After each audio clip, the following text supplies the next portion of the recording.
Studies show that people with higher emotional intelligence are significantly more likely to stay in toxic relationships than those with lower emotional sensitivity. Not less likely, more. Think about what that means. The more you feel, the more you understand, the more empathy you carry, the more vulnerable you are. And here's what no one tells you. The people who design these traps aren't doing it consciously. That makes it worse. Because there's no villain to confront, no moment of obvious betrayal, just a slow, invisible erosion of someone who used to know exactly who they were. So why does it happen? And more importantly, why does it keep happening to the smartest people in the room? This is TheMindShadow. We go where most channels won't. Not because the truth is dangerous, but because it's uncomfortable. And discomfort is where real understanding lives. What you're about to hear isn't theory. It's neuroscience, behavioral psychology, and pattern recognition pulled from decades of clinical research. By the end of this, you'll understand exactly why leaving a toxic relationship feels impossible. Even when you can see it destroying you, you'll see the mechanism clearly. And once you see it, you can't unsee it. That matters whether you're in this situation right now or you're watching someone you care about disappear into one. The first thing you need to understand is intermittent reinforcement. It sounds clinical, but what it describes is one of the most powerful psychological forces on Earth. B.F. Skinner discovered it in rats. He found that animals given rewards on a random, unpredictable schedule became more obsessed with pursuing the reward than those given it consistently. The uncertainty didn't weaken the drive, it amplified it. Now place that inside a relationship. The person you love is warm, attentive, and perfect. For a week, then cold, critical, and distant for 3 days, then back again.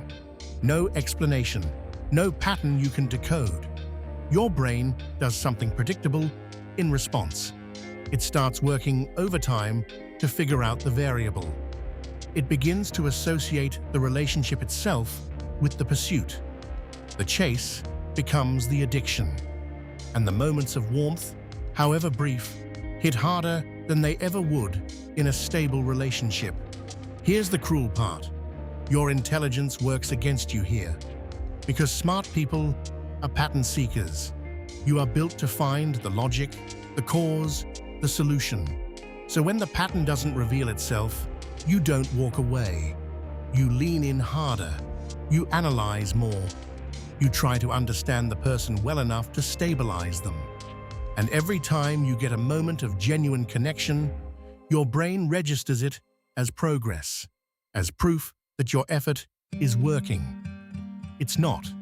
You've simply been caught in a loop that was never designed to resolve. The second mechanism is cognitive dissonance, and it operates like a prison built entirely from your own mind. Leon Festinger identified it in 1957. The discomfort we feel when our beliefs and our actions don't align. In a toxic relationship, you hold two truths simultaneously. You know this is hurting you, and you believe this person is worth staying for. Your brain cannot hold both of those comfortably, so it resolves the tension, not by choosing the truth that protects you, but by rewriting the narrative to make staying feel rational. It tells you they're going through something. It tells you the good outweighs the bad. It tells you you've come so far, it would be a waste to leave now. That last one has a name: the sunk cost fallacy. Economists know it from failed investments.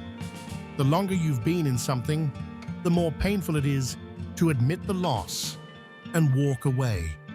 So instead, you invest more time, more emotional energy, more of yourself, all in service of justifying what you've already given.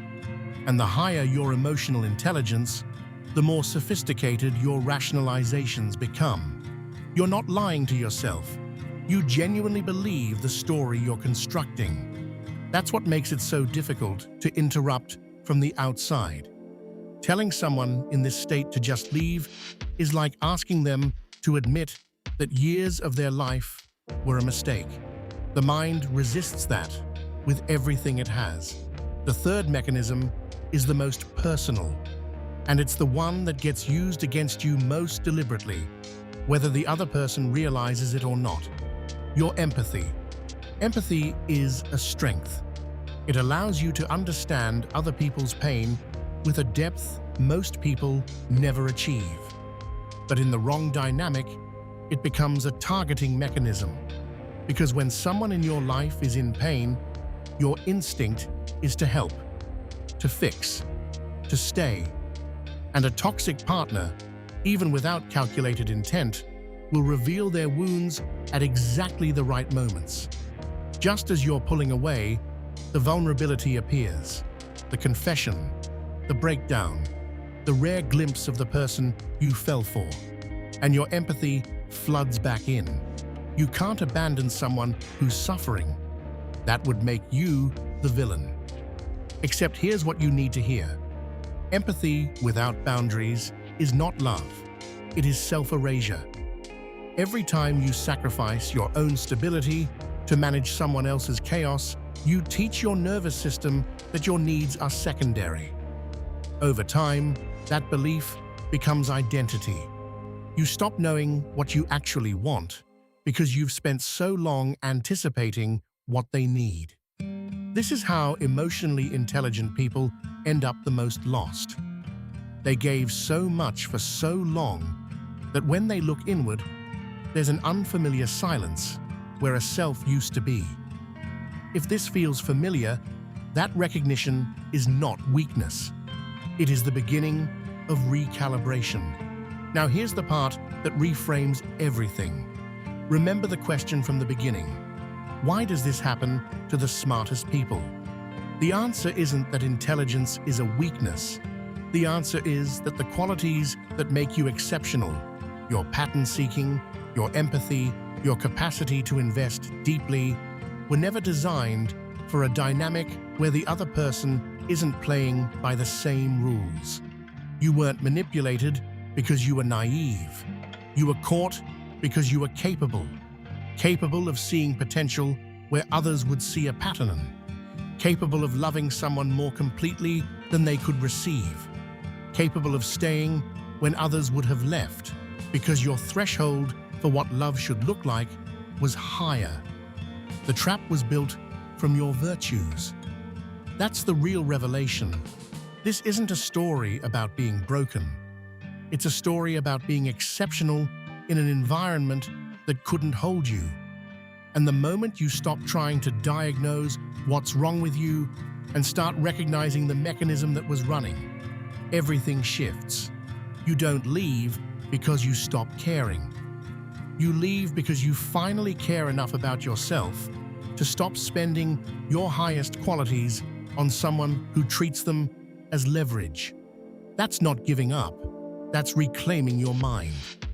If this reached something in you, sit with it. Don't rush past the recognition. The psychology we covered today, intermittent reinforcement, cognitive dissonance, empathy without boundaries. These are not abstract concepts. They are the architecture of something millions of people are living inside right now. Knowing the structure is the first step to dismantling it. If this gave you clarity, share it with someone who needs it. Subscribe if you want to keep going deeper. Every week, we pull back another layer. The patterns that run human behavior are not hidden because they're complex. They're hidden because no one is taught to look for them. We look. I'll see you in the shadows.